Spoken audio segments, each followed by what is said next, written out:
This is it. Everybody that's anybody came through here. This is the original track sheet. Too late to practice now. I've worked harder than anybody I've ever known. It's like a crisis every second. So we got to hit him with everything we got. There's beer at the store. He's a bum with a record deal. Hey, Mama. She's been a fan of mine since she was 4. Oh, wait, that's a keeper. Please, give him a deal! You think that I'm gonna sling my ass out on the line for your drunk ass? Hell no!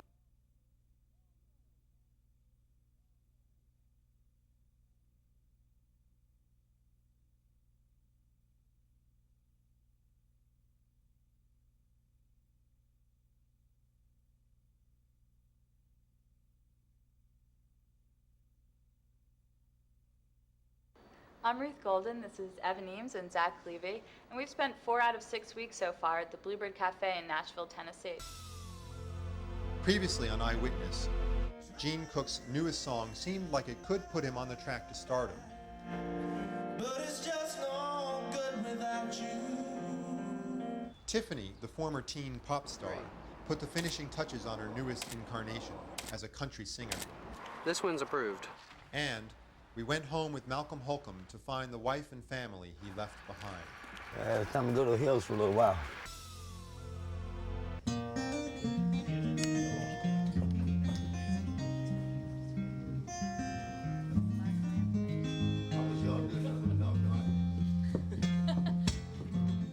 I've been known disappearing now and then. God only knows where you've been. There is a train overriding yesterday.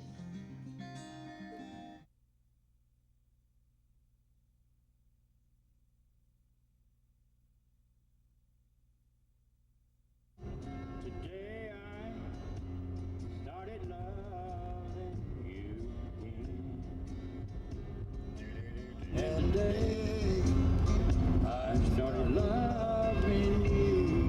Sing it, Marlon. You're ready to sing me back home.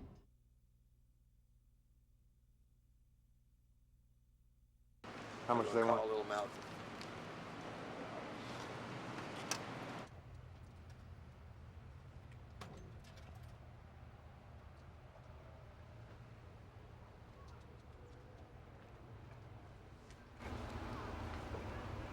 Hang on, look. Tightwad. Well, how much do they want? Too much.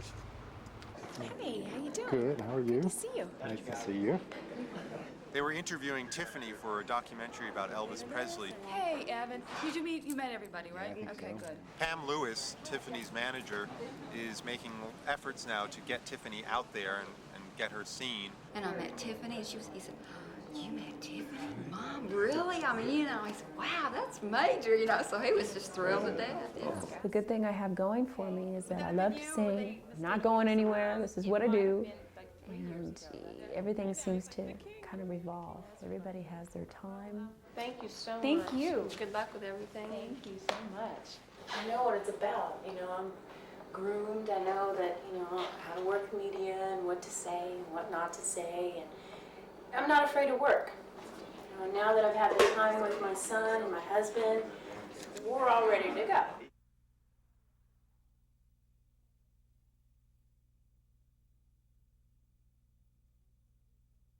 The Bluebird Café is really special in that it caters to songwriters, not really artists. When Amy Curlin started her business, it was because her friends were songwriters and she wanted to give them a place to share their music. Bluebird. Yes, Bluebird Café. Andy Jennings is a waitress at the Bluebird Café, and like most of the staff, she's also a songwriter. I'm very, very proud to present Chuck Jones. I've seen the 7 wonders of the world. Andy knows Chuck Jones from waitressing at the Bluebird and was able to set up a co-writing session with him. You doing all right? We're doing great. Oh, wonderful. I like co-writing, but I would say that I co-write 50% of the time, and the other 50% I'm writing lyrics on my own. There's so many great melody writers in this town that it's just, I know I could get a good song alone or a great song with someone else. I thought I would just bring you a couple ideas. That'll work. No, how about this idea of like everything and nothing at all?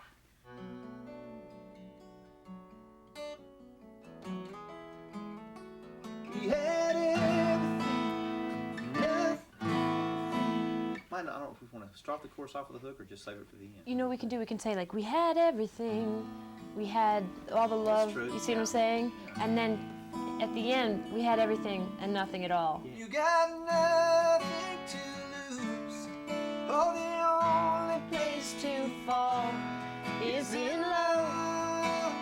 We had everything, we had nothing at all. That's kind of an outline. There's needs some Fine tuning. Cool. Yeah. When we arrive in Malcolm's hometown, nothing turns out as planned. It looks like Gene's inching a bit closer to stardom, while Andy's hopes for a successful songwriting career seem to be taking a nosedive.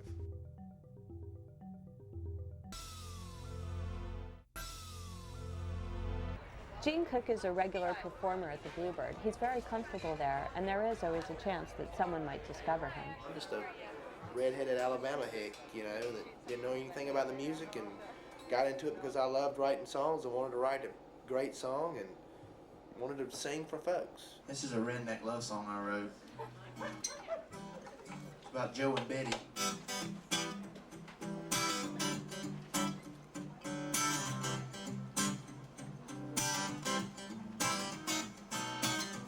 When Joe met Betty, she was 17. She worked the diner with Joe pumped gasoline. He sat for hours, drank his coffee black. His empty cup kept Betty coming. Wish I could wave my magic wand and make Garth the next, the Gene Cook the next Garth Brooks, but it hasn't happened yet. Do I think it's going to happen? Yes. Do I think that he's an artist that is multi-talented, is a very prolific writer, but he's not an artist that everybody says, I get it right away. I lost track of Andy for a few days. We caught up at a demo session where one of her songs was being recorded.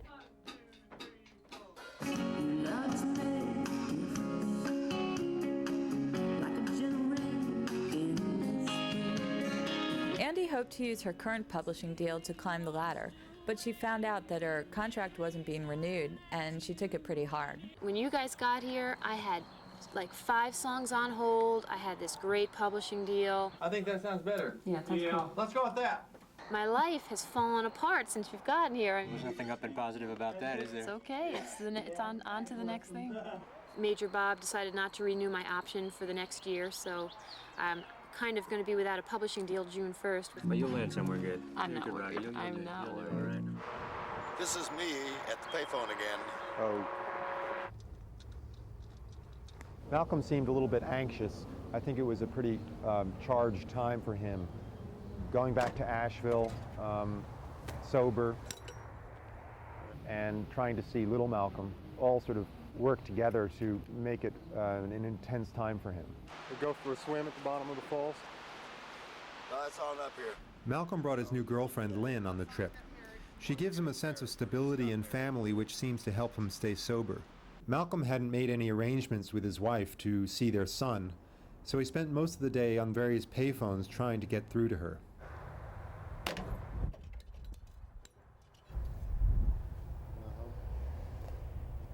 You're experiencing a part of my life.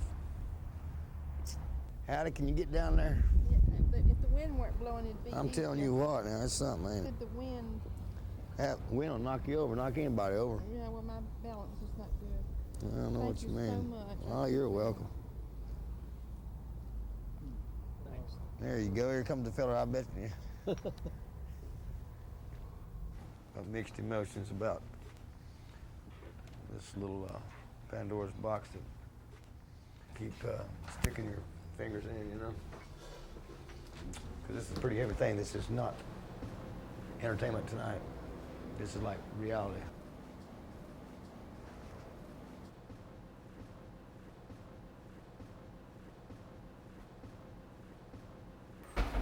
Hello, brother. We're in Hot Springs, North Carolina. How you doing? I'm over here just with these couple of Yankees. All righty. See you then. Bye. Malcolm seemed to be making an effort to reconnect with his family in the past in one way or another, and visiting his brother was a big step. I remember he had an old electric guitar that he was playing on, and he didn't have any amplifier or anything like that, and so he's just playing that old guitar that didn't make much noise. But Malcolm has a lot of talent, always has had. And you know, we all got mixed emotions about going back to our hometown. Some things you can block out, and people can block it out through different ways, you know, whether it be alcohol or drugs, or whether it could just be just self-discipline, you know. Certain memories, and that you just kind of just put them away, or you replace them with other thoughts and feelings and doings. Speaking of pictures, that's little Malcolm. Yes, it is. Yes, He's grown since I've seen him. Although we didn't get to see little Malcolm, I think that for him it was good to have gone and made the effort. I'm so glad you came. Gene's having a change of heart about his career. I had a major record deal with Atlantic. It was a great deal. They gave me a lot of money up front. It fell apart. And we're glad to say Malcolm's starting to get it together as he poses for a photo shoot to promote his new CD. What do you have to say for yourself, Mr. Holcomb? Help. Malcolm had to get his picture taken for his CD cover. Geffen Records flew in an art director from LA for the photo shoot, and she had brought a whole bunch of clothes for Malcolm. What you need from the store? I'm gonna go up to the store. You need some smoothies? Jimmy Miller is Malcolm's manager and friend, and is very involved in his personal life and does everything he can to make sure that Malcolm's okay. When I talk about Malcolm, it's the same story. You know, this is art. This is, without a doubt, the most worthwhile project I've ever seen. This is a guy who opens up his heart and writes music, writes songs. He talks about real life. Keep your eye on a dog, on a leash in the sunshine, taking a piss in the shade, and a tongue just a wagging.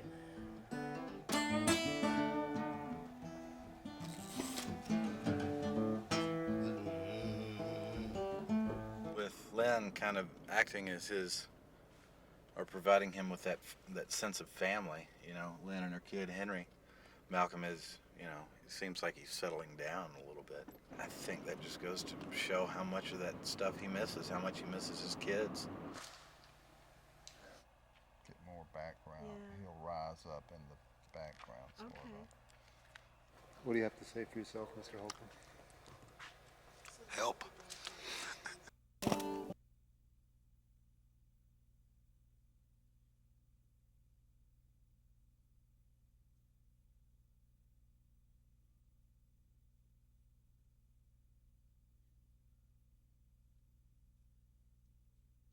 Having the photos taken was really the last bit of work that Jimmy and Malcolm had to do towards the CD, and now that it's over, it's all in Geffen's hands, and all Jimmy and Malcolm can do is wait.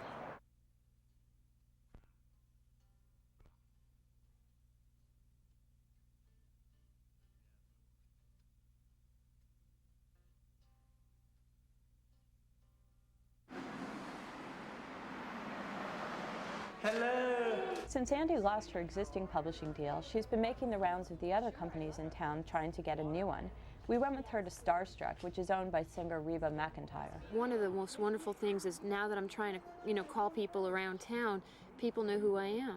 And all I have to say is, you know, Bluebird waitress, you know, blah, blah, blah, and they know. When we had everything and nothing at all. I know where I'm at on the food chain, and so I'm not asking for a big draw, but I'm asking for a substantial amount that I can live on and not have to wait tables. And nothing at all. I think that's my favorite one there.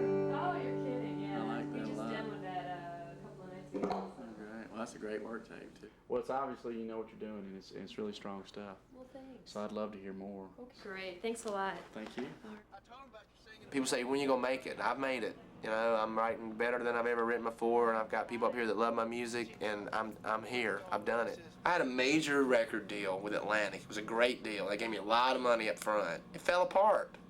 And nothing changed in my life except I kept going, what's next? What's next? I want more. I want more. And then it's just like, and it's a vicious cycle that will just ruin everything you got. So now I'm healthy and I'm happy. And I'm writing better than I've ever written before. People love my music up here. I'm doing my own CD. I'm still shopping. It ain't my main concern. And I don't let it rule my life. I stay in charge of it. Claiming security, Lieutenant Cook. Hey. Hey, what's going on, buddy?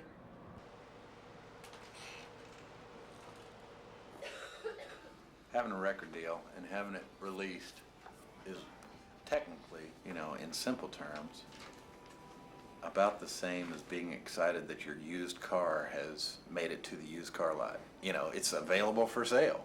Look at that one and then these. Then you got to go out and let people know that it's available. You know, you got to advertise, you got to tour, you got to play, you got to do radio things and blah, blah, blah. And TV. Our time in Nashville is coming to an end, so we decided to throw a big going-away party for all the people we met at the Bluebird Café.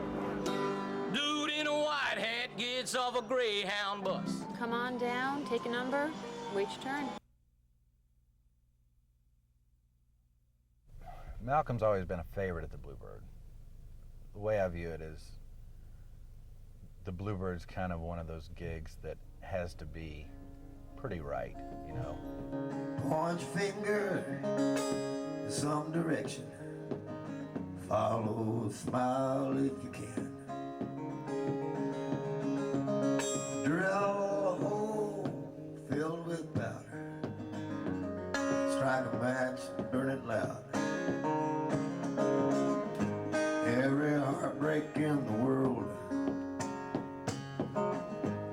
every heartbroken girl can't stop me from loving you.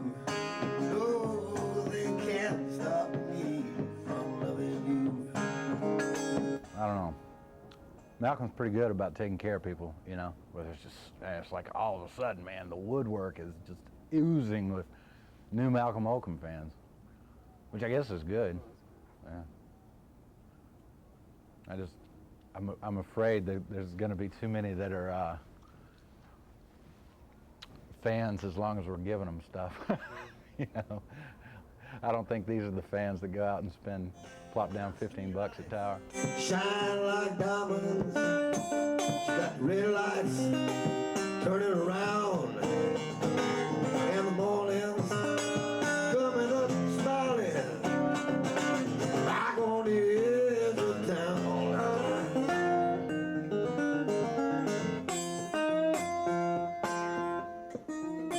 I roll down. I got down these tunes, and hopefully it will leave a little something on the planet worth leaving, as opposed to a corpse. Back on the edge of town.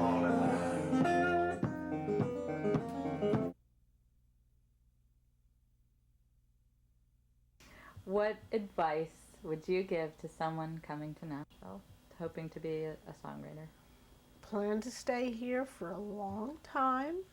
Leave your ego at the gates. Go out and play every night, and every night you can't play, go out and listen and take notes and never get an attitude that you're better than this guy. Just learn from what you hear and play and play and play and stay open-minded. As our time in Nashville drew to a close, all of the people we met at the Bluebird gathered for a going-away party at the pool of our hotel. Come on down, take a number, wait your turn. It'll happen, but it's going to be a lot longer than you think it's going to be. Listen to your instinct, though, you know? And whenever you can get up there and perform, go ahead and do it.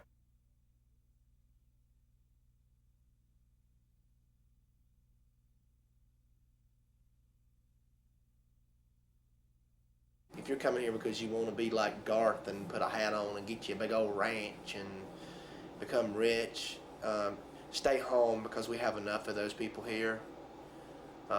If you're coming to this town because you're a great songwriter and you want to get to know people and meet your peers, and you're pursuing writing the most perfect song, please come, because I want to hear you play.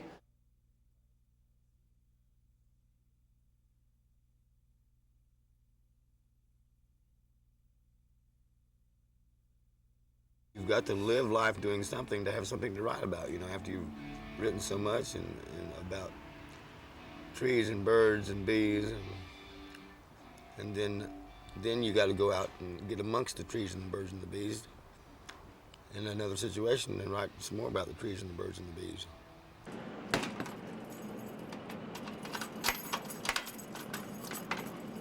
That's it.